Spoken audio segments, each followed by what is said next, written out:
अब हम बात करते हैं एक्चुअल ट्रांसपोर्ट ऑफ गैसेस की। सबसे पहले हम किसका ट्रांसपोर्ट देखेंगे? ऑक्सीजन का ट्रांसपोर्ट देखेंगे। चलिए शुरू करते हैं। देखो, यहीं से स्टार्ट करते हैं। राइट एट्रियम से डीऑक्सीजनेटेड ब्लड एंट्री मारेगा राइट वेंट्रिकल में। राइट वेंट्रिकल इस ब्लड को पंप कर देगा किसमें? पल्मोनरी सर्कुलेशन में। ये जो ब्लड आया पल्मोनरी सर्कुलेशन में, जो राइट वेंट्रिकल ने ब्लड को पंप किया, ये ब्लड कैसा है? हम ऑलरेडी देख चुके हैं, डीऑक्सीजनेटेड ब्लड है। ये डीऑक्सीजनेटेड ब्लड है। अब मेरा आपसे क्वेश्चन ये है कि क्या डीऑक्सीजनेटेड ब्लड सच में डीऑक्सीजनेटेड है? मतलब क्या डीऑक्सीजनेटेड ब्लड में भी कोई ऑक्सीजन प्रेजेंट होती है या इसमें ऑक्सीजन होती नहीं है?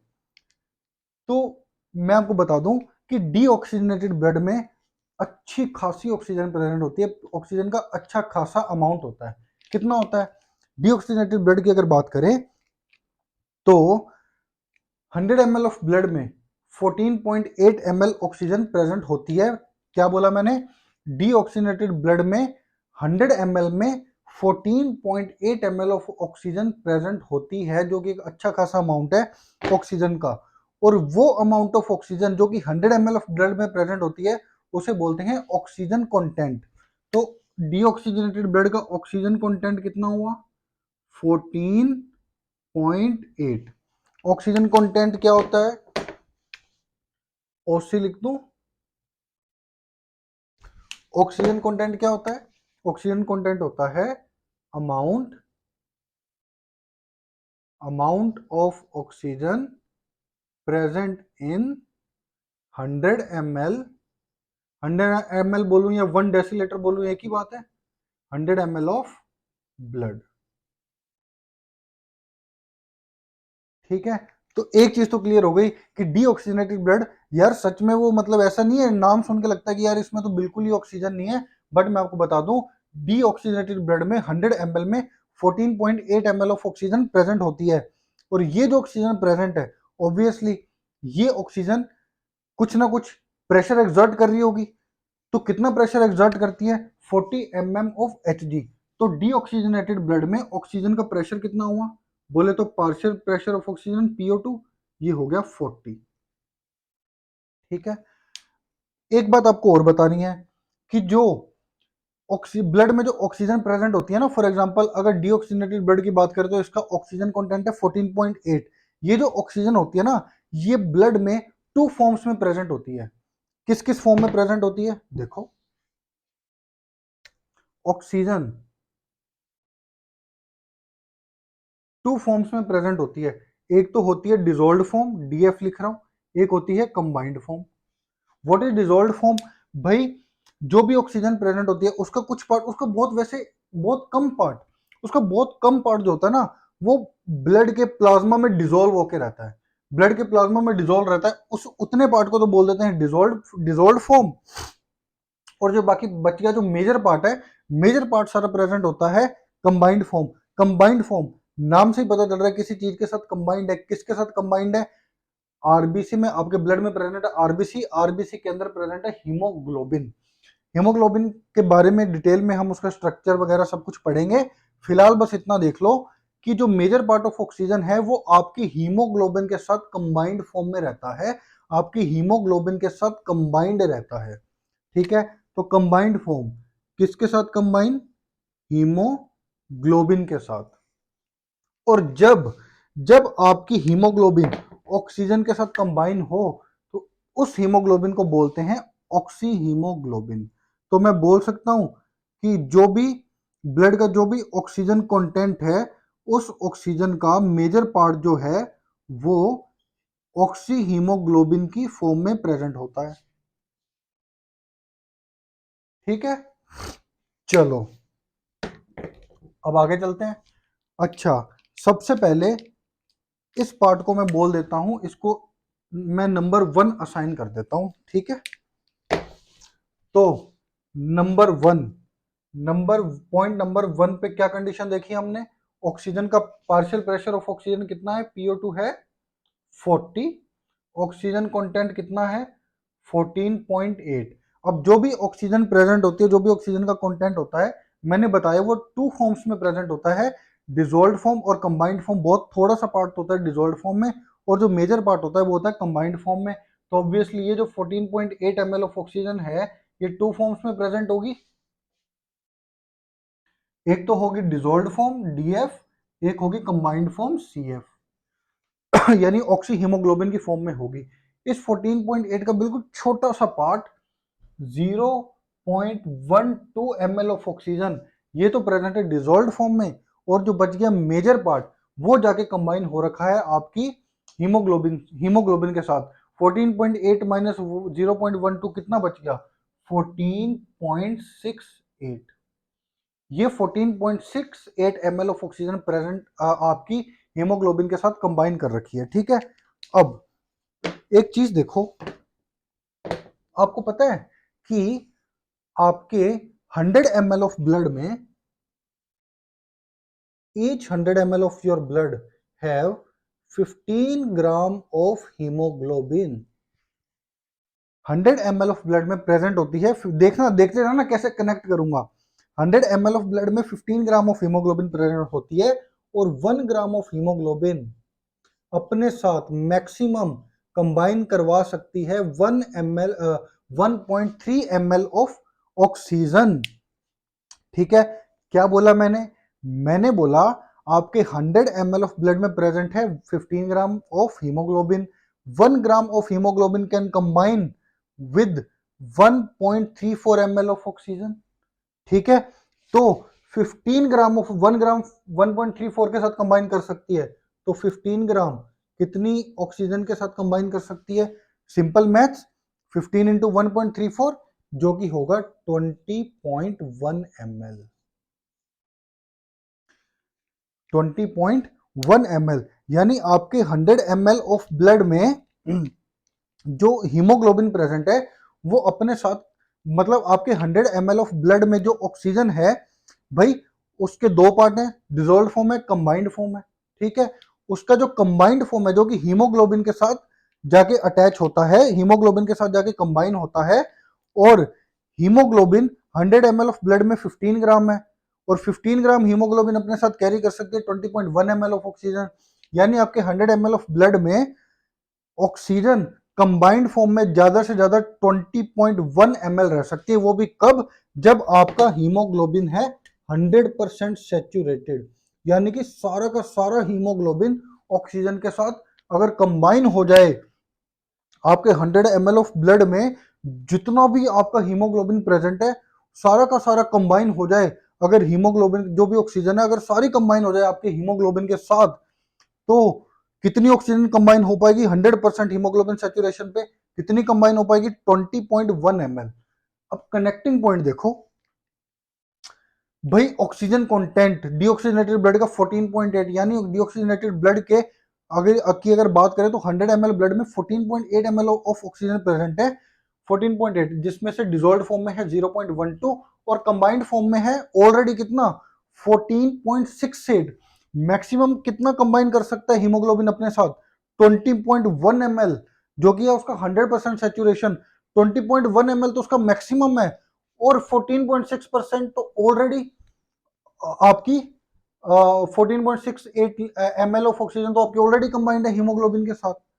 तो आप ये देखो कि आपके डीऑक्सीजनेटेड ब्लड में ऑलरेडी आपकी जो हीमोग्लोबिन है वो 75% तो ऑलरेडी सेचुरेटेड है, ओनली 25% फ्री है। 75% हीमोग्लोबिन तो ऑलरेडी कंबाइंड है आपकी ऑक्सीजन के साथ। ये पॉइंट मैं कनेक्ट करना चाह रहा था। अब आगे चलते हैं, और आपको ये जो पता है, ये जो लिखा है ना 1 gram of haemoglobin can combine with 1.34 ml of oxygen, ये आपका एम्स का क्वेश्चन है, ये एम्स में आया है।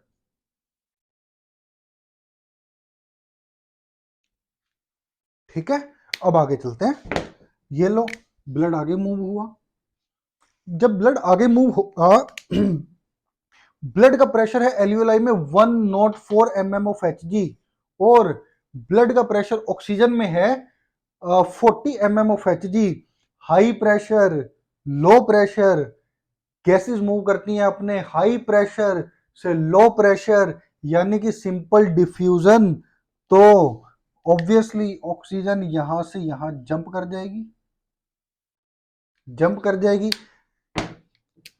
जैसे ही ऑक्सीजन इसमें जंप की, ऑक्सीजन कंटेंट पहले था 14.8, अब शूट कर जाएगा, ऑक्सीजन कंटेंट शूट कर जाएगा, तो ऑक्सीजन, वो जो ऑक्सीजन का पार्शियल प्रेशर है वो भी शूट कर जाएगा। ऑक्सीजन कंटेंट कितना हो जाएगा यहाँ पे, पहले कितना था 14.8, जंप करके हो जाएगा 20.4। पार्शियल प्रेशर पहले था 40, जंप करके हो जाएगा 104। ठीक है, ये ब्लड आपका कैसा हुआ, ऑक्सीजनेटेड ब्लड,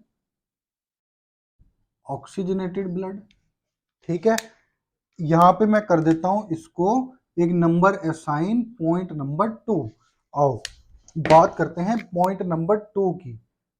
पॉइंट नंबर 2, हाँ भाई पॉइंट नंबर 2 पे ऑक्सीजन का पार्शियल प्रेशर 104, ऑक्सीजन कंटेंट 20.4, कुछ पार्ट होगा डिसॉल्व्ड फॉर्म में DF, कुछ होगा कंबाइंड फॉर्म में CF। डिसॉल्व्ड फॉर्म में कितना होगा, डिसॉल्व्ड फॉर्म में होगा 0.3 और कंबाइंड फॉर्म में होगा 20.1।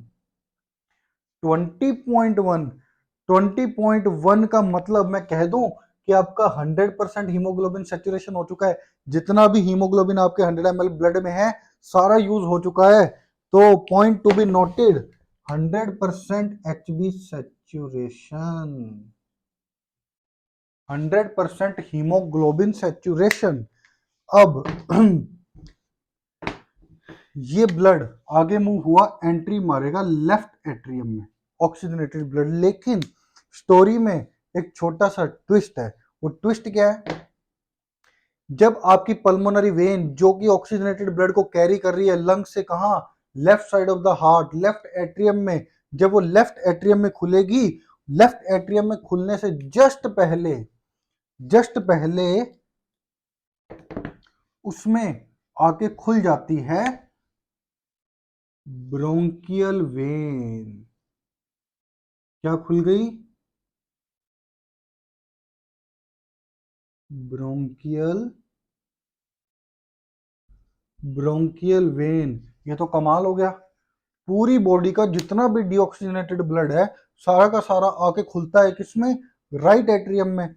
फिर राइट वेंट्रिकल से फिर उसको पंप करके हम भेजते हैं लंग्स में ताकि उसमें ऑक्सीजन ऐड हो सके और वो डीऑक्सीजनेटेड ब्लड ऑक्सीजनेटेड हो सके। लेकिन ये तो कमाल हो गया, पूरी बॉडी का तो जो वीनस ब्लड है, जो डीऑक्सीजनेटेड ब्लड है वो जाता है राइट एट्रियम में, लेकिन इकलौती ब्रोंकियल वेन ऐसी वेन है जो कि आके खुल रही है लेफ्ट साइड के पास, जो कि आके खुल रही है पल्मोनरी वेन में, जिसका डीऑक्सीजनेटेड ब्लड जो है वो left side of the heart में जाता है, बाकी पूरी बॉडी का right side of the heart में जाता है। तो यहां से डीऑक्सीजनेटेड ब्लड जाके इस ऑक्सीजनेटेड ब्लड में मिक्स हो जाएगा। इसको बोलते हैं venous admixture, venous venous admixture. As a result of venous admixture, अब जो ब्लड लेफ्ट एट्रियम से लेफ्ट वेंट्रिकल से सिस्टेमिक सर्कुलेशन में जो ब्लड आएगा, जो ऑक्सीजनेटेड ब्लड आएगा, भाई यहाँ पे ऑक्सीजनेटेड ब्लड ही होगा ना, जो ऑक्सीजनेटेड ब्लड अब जो आएगा, क्योंकि इसमें डीऑक्सीजनेटेड ब्लड की मिक्सिंग हो गई तो इसका ऑक्सीजन कंटेंट थोड़ा सा ड्रॉप कर जाएगा। कितना ड्रॉप कर जाएगा, 20.4 से चला जाएगा 19.8। पार्शियल प्रेशर भी ड्रॉप कर जाएगा 104 से 95। इसको मैं असाइन कर दूं पॉइंट नंबर 3। बात कर लेते हैं पॉइंट नंबर 3 की। पॉइंट नंबर 3, हाँ भाई, ऑक्सीजन का पार्शियल प्रेशर कितना, 95, ऑक्सीजन कंटेंट कितना, 19.8, उसमें से dissolved form, combined form, DF CF, dissolved form में कितना, 19.8 में से 0.29, कंबाइंड फॉर्म पीछे कितनी बची, 19.51। और जिस तरह से 20.1 ml कंबाइंड फॉर्म का मतलब था हीमोग्लोबिन का 100% है, देखो 14.68, देखो 20.1 ml कंबाइंड फॉर्म मतलब सारी की सारी हीमोग्लोबिन कंबाइन हो गई ऑक्सीजन के साथ, 100% सेचुरेशन। 14.68 पे कितना था, 75% सेचुरेशन। 19.5 पे होगा आपका हीमोग्लोबिन का 97% सेचुरेशन, 97% हीमोग्लोबिन सेचुरेशन। अब आ जाओ आगे, ये ब्लड आगे मूव किया, आगे मूव किया, पहुंचा टिश्यूज के पास।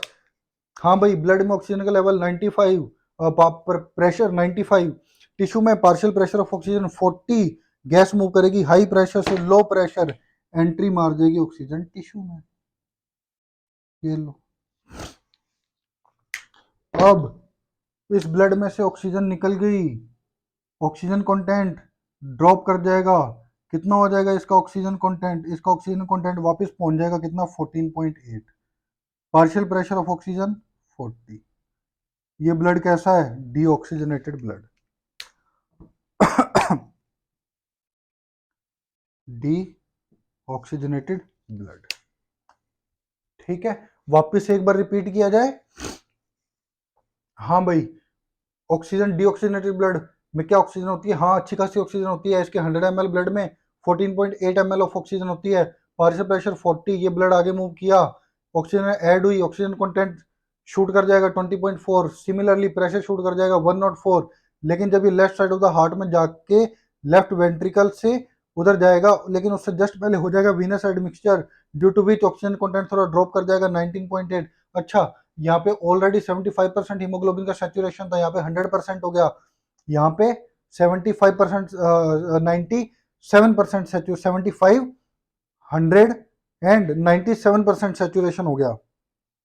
ये ब्लड आगे मूव किया, ऑक्सीजन जंप करी, ब्लड वापस हो गया डीऑक्सीजनेटेड, ऑक्सीजन कंटेंट अगेन 19.8 से ड्रॉप करके कितना हो गया 14.8, और partial pressure of oxygen again कितना हो गया 40।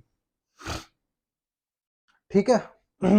अब बात ऐसी है कि नीट के लेवल पे जो भी लिटरेचर है ना, नीट के लेवल का लिटरेचर, उसके लिए आप ये पार्ट, कौन सा पार्ट, वीनस एडमिक्सचर वाला पार्ट, इसको स्किप करते हैं।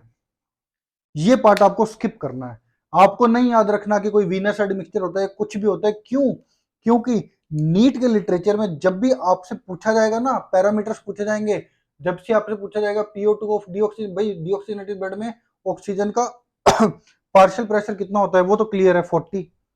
हाँ भाई, ऑक्सीजन कंटेंट कितना होता है, तो ये 14.8 है ना, इसका अप्रोक्सीमेशन लिया जाता है, इसको 15 बोला जाता है अप्रोक्सीमेशन लेके। कितना बताना है आपको, 15 ml ऑक्सीजन, डीऑक्सीजनेटेड ब्लड में कितनी होती है 15 ml। अब जब भी आपसे पूछा जाए ऑक्सीजन का पार्शियल प्रेशर, ऑक्सीजनेटेड ब्लड का, ऑक्सीजनेटेड ब्लड में ऑक्सीजन का पार्शियल प्रेशर, तो ऑक्सीजनेटेड ब्लड आपको ये वाला कंसीडर नहीं करना, डायरेक्ट वीनस एडमिक्सचर के बाद वाला ब्लड आपको कंसीडर करना है। तो जब भी आपसे पूछा जाए ऑक्सीजनेटेड ब्लड के पैरामीटर्स, तो आपको ये वाले बताने हैं, ये आपको स्किप करना है, ये वाले बताने हैं। कितना, 95। अच्छा, और ऑक्सीजन कितनी, ऑक्सीजन कंटेंट कितना ऑक्सीजनेटेड ब्लड में, इसका अप्रोक्सीमेशन 19.8 है ना, अप्रोक्सीमेशन बिठा के इसको 20 बोला जाता है, 20 ml। ठीक है। हाँ भाई, डीऑक्सीजनेटेड ब्लड में कितनी परसेंट हीमोग्लोबिन सैचुरेटेड होती है, 75%। ऑक्सीजनेटेड ब्लड में ये वाला पैरामीटर भूल जाना, डायरेक्ट यहां कितनी, 97%। ठीक है, ये हो गया, वीनस एडमिक्सचर को स्किप करना है, और ये बस ये वैल्यू याद रखनी है, प्रेशर की और ऑक्सीजन कंटेंट की वैल्यू याद रखनी है। इसका अप्रोक्सीमेशन बिठा के आपको बोलना है, याद रखना है 15। और ये तो वीनस एडमिक्सचर से पहले वाला है, इसको तो स्किप कर दो। वीनस एडमिक्सचर के बाद वाला PO2 याद रखना है, यही वाला। और ये ऑक्सीजन कंटेंट 19.8, अप्रोक्सीमेशन बिठा के आपको बोलना है 20। और कितना पार्ट, बस इतना याद रख लो कि कुछ पार्ट डिजोल्व फॉर्म में होता है, कुछ कंबाइंड फॉर्म में। कितना डिजोल्व में होता है और कितना कंबाइंड में होता है, आपको ये याद नहीं रखना। वो तो मैंने आपको सिर्फ इसलिए बताया था, बस आपको मैं ये जताना चाह रहा था कि भाई डीऑक्सीजनेटेड ब्लड में 75% हीमोग्लोबिन सैचुरेशन होता है, और ऑक्सीजनेटेड ब्लड में 97% हीमोग्लोबिन सैचुरेशन होता है। ये मुझे आपको बताना था। अब इधर देखो, ऑक्सीजनेटेड ब्लड में कितनी ऑक्सीजन थी, 19.8, चाहे 20 मान लो अप्रोक्सीमेशन लेके। डीऑक्सीजनेटेड ब्लड में कितनी है, 14.8, और अप्रोक्सीमेशन के बाद का बोलो तो 15। ठीक है, तो यहाँ पे 19.8, यहाँ पे 14.8, यानी कितनी ऑक्सीजन यहाँ पे जंप कर गई ब्लड से टिश्यू में, 5 ml। सिंपल मैथ्स भाई। ऑक्सीजन कंटेंट यानी 100 ml ब्लड में कितनी ऑक्सीजन प्रेजेंट थी, 19.8। अब 100 ml में कितनी प्रेजेंट है, 14.8, यानी 100 ml ब्लड में से 5 ml ऑक्सीजन टिश्यू में जंप कर गई। तो क्या मैं बोल सकता हूं कि ईच 100 ml ऑफ ब्लड और से 100 ml ऑफ ब्लड गिव्स या फिर कह लो provide 5 ml oxygen to tissue. ठीक है, ये लाइन लिख लो, 100 ml of blood gives 5 ml of oxygen to the tissue। Simple. अब ये जो 100 ml ऑफ ऑक्सीजन जंप हुई है भाई, ऑक्सीजन कंटेंट में जो ऑक्सीजन है वो कुछ डिसॉल्व फॉर्म में, कुछ कंबाइंड फॉर्म में है, और ये जो 100 ml जो ऑक्सीजन आई है उसका कुछ पार्ट डिसॉल्व फॉर्म में से है, कुछ पार्ट कंबाइंड फॉर्म में से है। ठीक है, इस 5 ml का इस 5 ml का 3% पार्ट 3% पार्ट तो आता है डिसॉल्व्ड फॉर्म में से DF, और 97% पार्ट आता है कंबाइंड फॉर्म से CF। तो इस बात को जनरली मैंने देखा लिटरेचर में, NCERT में भी ऐसा बोला जाता है, नीट के लिटरेचर में, कि आपके ब्लड में जो ऑक्सीजन होती है 3% ऑक्सीजन तो रहती है डिसॉल्व्ड फॉर्म में और 97% ऑक्सीजन रहती है कंबाइंड फॉर्म में। लेकिन बिल्कुल अगर एक्यूरेसी पे जाया जाए तो ऐसा नहीं है। हाँ, अगर ये बोला जाए ना, किसी किसी लिटरेचर में ऐसा लिखा है कि टिश्यू को पहुंचने वाली ऑक्सीजन, कि टिश्यू तक जो ऑक्सीजन ट्रांसपोर्ट हो रही है उसका 3% पार्ट तो आता है डिसॉल्व्ड फॉर्म से और 97% आता है कंबाइंड फॉर्म से। Absolutely correct. लेकिन कुछ लोग बोलते हैं कि जो ये ऑक्सीजन कंटेंट है, इस ऑक्सीजन कंटेंट में से 3% पार्ट होता है डिसॉल्व्ड फॉर्म में और बाकी का 97% पार्ट होता है कंबाइंड फॉर्म में। ऐसा नहीं है। अब इसमें ऑक्सीजन कंटेंट कितना है? 14.8, ये 0.12, ये 14.6 है, तो ये 3% थोड़ी है इसका, ये कोई इसका 3% थोड़ी है। हाँ, जो टिश्यू को ऑक्सीजन ट्रांसपोर्ट की जा रही है ना, जो टिश्यू को मिल रही है, उसमें से 3% पार्ट आता है डिसॉल्व्ड फॉर्म में से, 97% पार्ट आता है कंबाइंड फॉर्म में से। बट अब यहाँ के लिटरेचर में अब ऐसा लिखा हुआ है तो हमको वैसा ही पढ़ना है, लेकिन ट्रू मीनिंग मैंने आपको इसका बता दिया है। अब आगे चलते हैं, इसको मैं रब कर दूं, ये तो सारा हो चुका। इसके आगे हमें एक दो बातें करनी है। अच्छा ये देखो भाई, 19.8 ml थी ऑक्सीजन कंटेंट और 5 ml इसको दे दिया, तभी तो जाके 14.8 हुआ ना। तो 19.8 में से इसने 5 ml दे दिया, या कह लो 20 में से इसने 5 ml दे दिया, तो ब्लड के पास जो अपना ऑक्सीजन कंटेंट है उसका अप्रोक्सीमेटली कितना परसेंट वो टिश्यू को दे रहा है? 5 ml 20 का कितना परसेंट होगा? अप्रोक्सीमेटली 25%। ठीक है, ये बात लिख लेते हैं। तो मैं बोल सकता हूं कि blood gives 25% of its oxygen to the tissue. बिल्कुल सही बात है।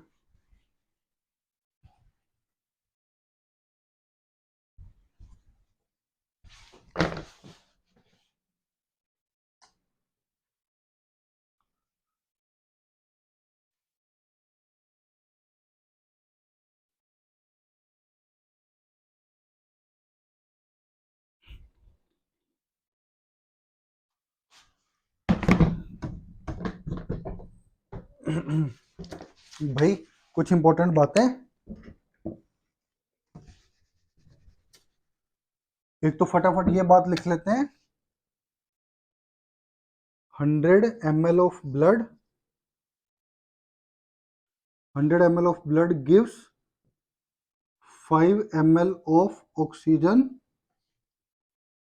To the tissues. दूसरा पॉइंट, इस 5 ml ऑफ ऑक्सीजन में से 3% ऑक्सीजन तो आती है डिसॉल्व्ड फॉर्म में और 97% आती है कंबाइंड फॉर्म में।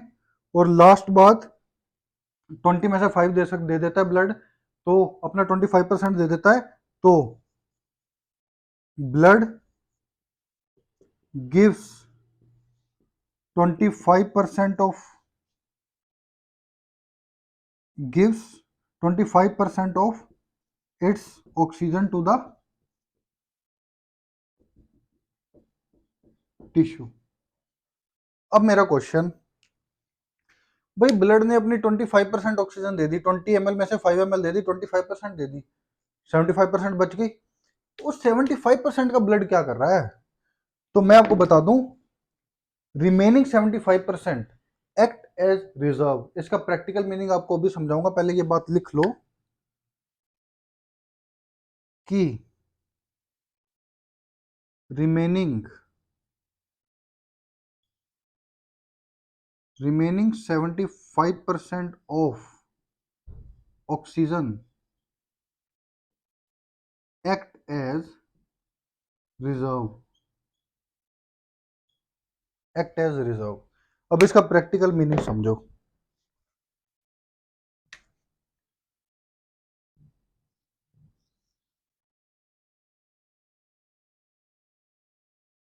Right atrium, right ventricle, left atrium, left ventricle, ये हो गया आपका टिश्यू, ठीक है।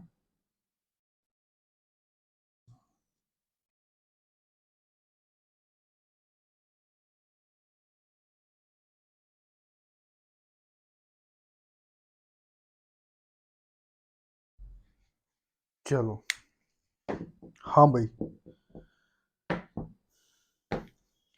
ये डीऑक्सीनेटेड ब्लड ने एंट्री मारी थी राइट एट्रियम से राइट वेंट्रिकल, राइट वेंट्रिकल से पल्मोनरी सर्कुलेशन लंग्स, लंग्स के लेवल पे ऑक्सीजन ने इसमें एंट्री मारी थी, ये हो गया था ब्लड ऑक्सीजनेटेड, आगे बढ़ा लेफ्ट साइड में एंट्री मारी लेफ्ट वेंट्रिकल, आ गया सिस्टेमिक सर्कुलेशन, पहुंच गया टिश्यूज में। टिश्यूज में PO2 कितना था? 40। ऑक्सीजनेटेड ब्लड में PO2 कितना था?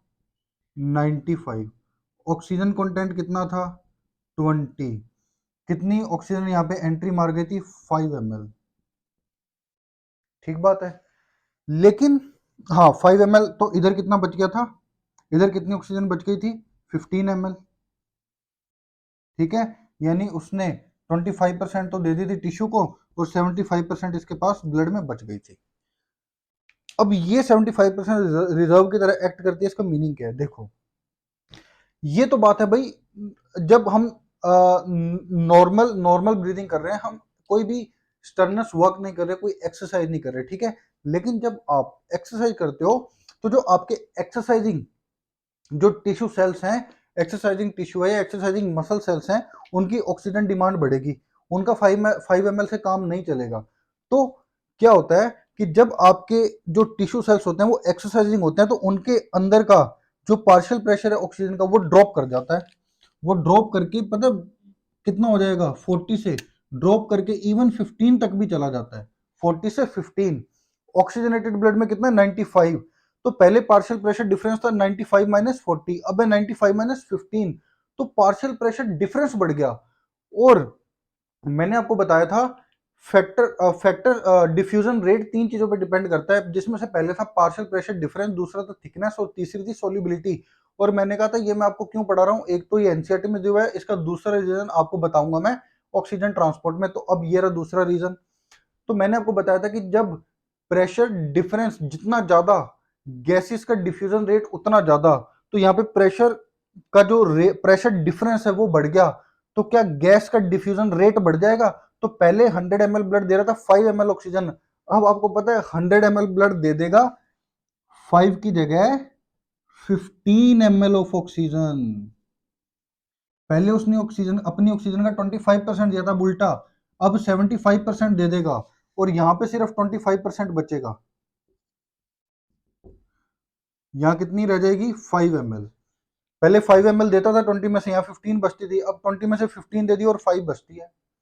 फिर भाई पार्शियल प्रेशर डिफरेंस बढ़ गया था, ज्यादा ऑक्सीजन इधर जंप कर गई, तो जो डीऑक्सीनेटेड ब्लड आएगा ना, उसका भी पार्शियल प्रेशर बहुत ड्रॉप हो जाएगा। पहले तो नॉर्मली 40 होता है, ये भी हो जाएगा 15।